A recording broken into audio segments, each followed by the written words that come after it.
This is a dramatized story inspired by real debt situations. For educational and entertainment purposes only. Not legal or financial advice. $81,000. That was the number I kept hidden in a folder at the back of my closet. I was 43 years old, a nurse at a regional hospital in Columbus, Ohio. Someone who spent 12-hour shifts helping other people navigate the worst moments of their lives. And I had no idea how to navigate my own. 6 months before that folder got full, I thought I was doing everything right. My husband, Derek, was a construction foreman. We had a house, 2 kids in middle school, a joint checking account with a balance that hovered just above zero every month, but still, it was there. We were building something. And then, one Tuesday morning in March, I collapsed in the hospital break room. The doctors called it a ruptured ovarian cyst complicated by endometriosis so severe it required emergency surgery. I was admitted as a patient in the same hospital where I clocked in 4 days a week. I was in surgery for 3 hours. I spent 4 nights as an inpatient, and when I came home, I told Derek the insurance had covered it. I lied. Our insurance, the plan my hospital offered, had a deductible of $6,800 per person. I knew it going in, but I had never once thought I would be the patient. After the deductible, the plan covered 80%. That sounds fine until the total bill is $47,200. My share after coverage, $11,400. That was before the anesthesiologist, who was out of network. His bill came separately. $4,300. The radiologist, another surprise, was $1,900. A follow-up specialist I needed 2 months later, $2,100. Within 90 days of coming home from that hospital, I had $19,700 in medical debt that I had not told my husband about. I told myself it was temporary. I told myself I would handle it quietly. I was the financial one in our marriage. I managed the budget. I paid the bills. Derek trusted me completely, and that trust felt like a wall I could not let crack. So I opened a credit card. Steady, explaining a decision she now regrets. A balance transfer card with 0% APR for the first 18 months. I put $14,000 of the medical debt on it. I set up payment plans with the other providers, $150 a month here, $80 a month there. I figured I had a year and a half to quietly pay this down. I figured I could do it from my paycheck without Derek noticing if I was careful. I was not careful enough, and life did not cooperate. In October, our older son broke his arm at football practice. His ER visit, $3,400 after insurance. I put it on the same card. In January, our furnace died.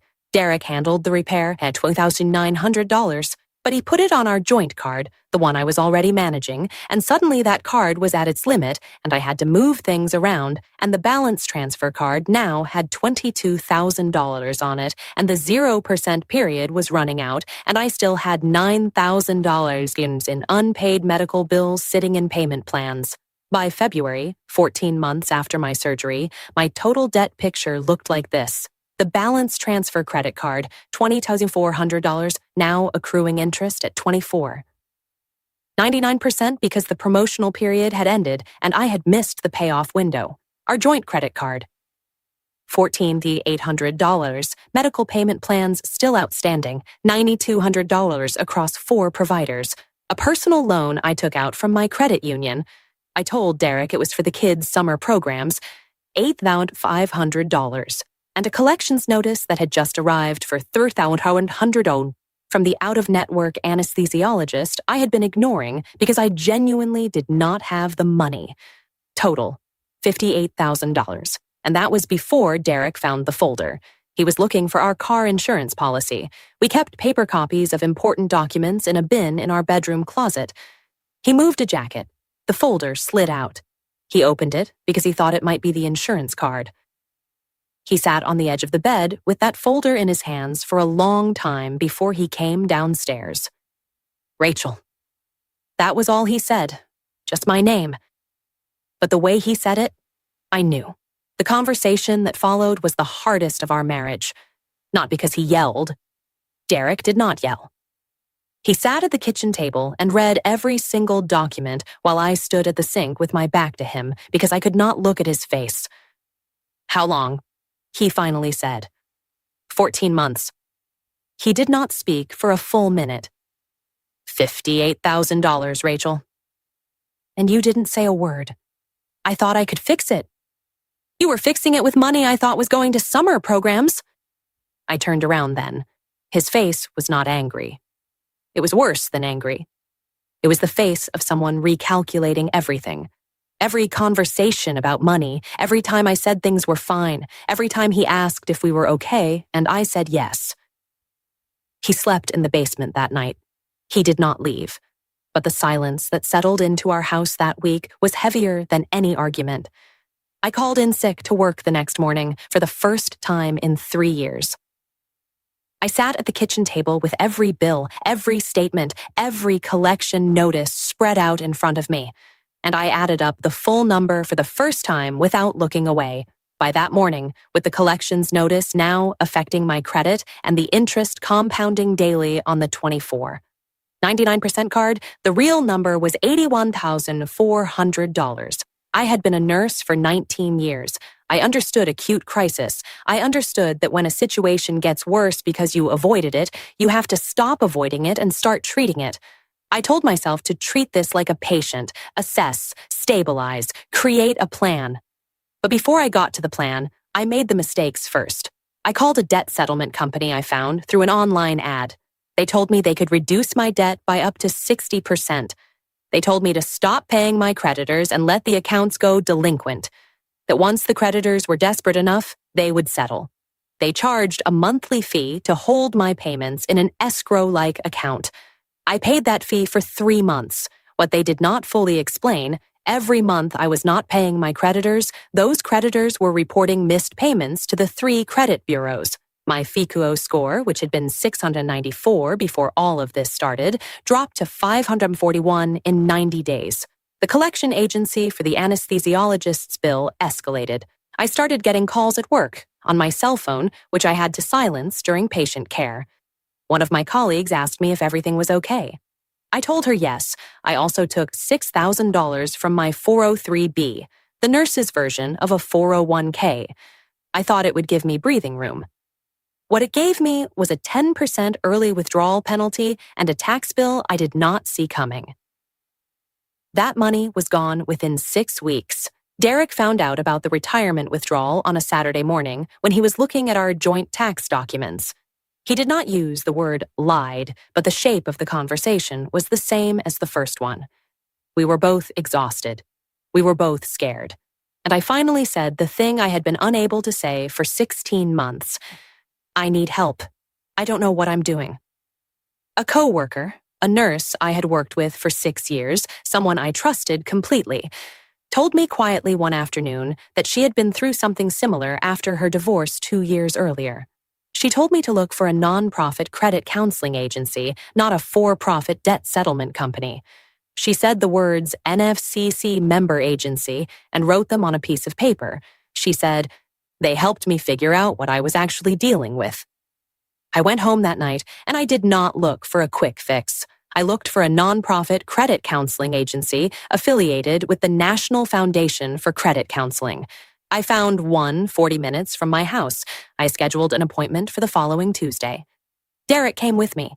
He sat in the chair next to mine and he held my hand the entire time, which I did not expect and which I will not forget. The counselor, a woman named Sandra, calm and thorough and completely without judgment, asked me to bring every statement. She laid everything out on her desk and categorized it. She said something I had not heard before. The first thing we need to do is understand exactly what kind of debt this is and who holds it, because not all debt responds to the same solution. She explained the options one by one. Clear, educational, as if recounting what she learned. Debt consolidation, she said, is when you take multiple debts and roll them into one loan, ideally at a lower interest rate. With my credit score now at 541, I would not qualify for a favorable consolidation loan. The rates available to me would be nearly as high as what I was already paying. She did not recommend it for my situation. Debt settlement, what the company I had paid for 3 months was doing. means negotiating with creditors to accept less than the full amount owed. It can work, but the damage to your credit score is severe, and the forgiven amount is typically treated as taxable income by the IRS. Sandra said, "You've already felt some of that impact." She said to consult a tax professional before going further down that road. Credit counseling through a nonprofit, she explained, often includes what is called a debt management plan, a DMP. The agency negotiates with your creditors to reduce interest rates and consolidate your payments into one monthly payment you make to the agency, which then distributes it. It does not erase the debt. It makes it manageable and stops the interest acceleration. It typically takes 3 to 5 years. It would not fix my credit immediately, but it would stop the bleeding. And then, she said, given the amount of debt you're carrying and the fact that some of it has already gone to collections, I want you to also speak with a bankruptcy attorney before you make any final decisions. I want you to understand all of your options. She referred us to a bankruptcy attorney she trusted, someone who offered a free initial consultation. We saw him the following week. He explained the 2 most common forms of consumer bankruptcy. Chapter 7, he said, is a liquidation bankruptcy. It wipes out most unsecured debt, credit cards, medical bills, personal loans, relatively quickly, typically within 3 to 6 months. But to qualify, you have to pass what is called the means test. Your income has to fall below a certain threshold for your state, or your disposable income after allowed expenses has to be low enough. With Derek and me both working, he said we might be right at the edge of qualification, and he would need to run the full means test calculation. He also noted that Chapter 7 would stay on my credit report for 10 years. Chapter 13, he explained, is a reorganization bankruptcy. You keep your assets and you repay some or all of your debt through a 3 to 5 year repayment plan approved by the court. It stays on your credit report for 7 years. It is often the path for people who have income, who have assets they want to protect, like a house, and who do not qualify for Chapter 7. He said the words I needed to hear. Neither of these options is failure. They are legal tools that exist specifically for situations like yours. He also said, don't make this decision based on what you heard from a friend or read online. The interaction between your specific income, your assets, your state's exemptions, and the type of debt you carry is complicated. This consultation is just the beginning of a conversation. I want to say that to you directly right now. Consult a licensed professional, a nonprofit credit counselor, a bankruptcy attorney, a certified financial planner, before you make any decisions. What worked or did not work in my story is not a prescription. Your numbers are different. Your state is different. Your situation is different.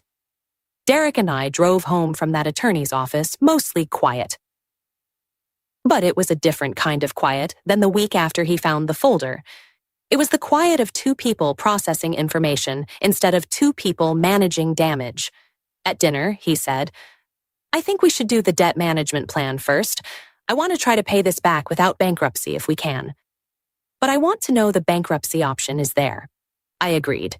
We enrolled in the DMP the following month. Our monthly payment was consolidated into one payment of $1,340. Our interest rates on the credit cards were reduced significantly. The medical payment plans were included in the negotiation. It was not a small payment. It was real, and it required us to cut expenses in ways that were uncomfortable. We canceled subscriptions. We stopped eating out. Derek picked up 1 weekend project a month for extra cash. I took 2 additional per diem nursing shifts. We also called the collections account for the anesthesiologist, $300, and negotiated directly with the collections agency, which the credit counselor helped us understand we had the legal right to do. We settled that account for $1,860. Not nothing, but better than the alternative. My FICO score, which had been 541 at its lowest point, began recovering once we stopped missing payments and the DMP was active. It climbed slowly, 562 by month 3, 589 by month 6. Not great numbers, but moving in the right direction. The folder is not in the closet anymore. There is no folder. There is a shared spreadsheet that Derek and I both have access to, and we sit down with it every first Sunday of the month. It was his idea. I said yes immediately. I will not tell you that we are through this. We are 18 months into a 4-year plan. There are still months when the math feels suffocating. There are still moments when I lie awake and do the arithmetic in my head. But the number is known now. It is not hidden. And just the not hiding, has changed the weight of it. I spent 14 months believing that keeping the secret was protecting my family.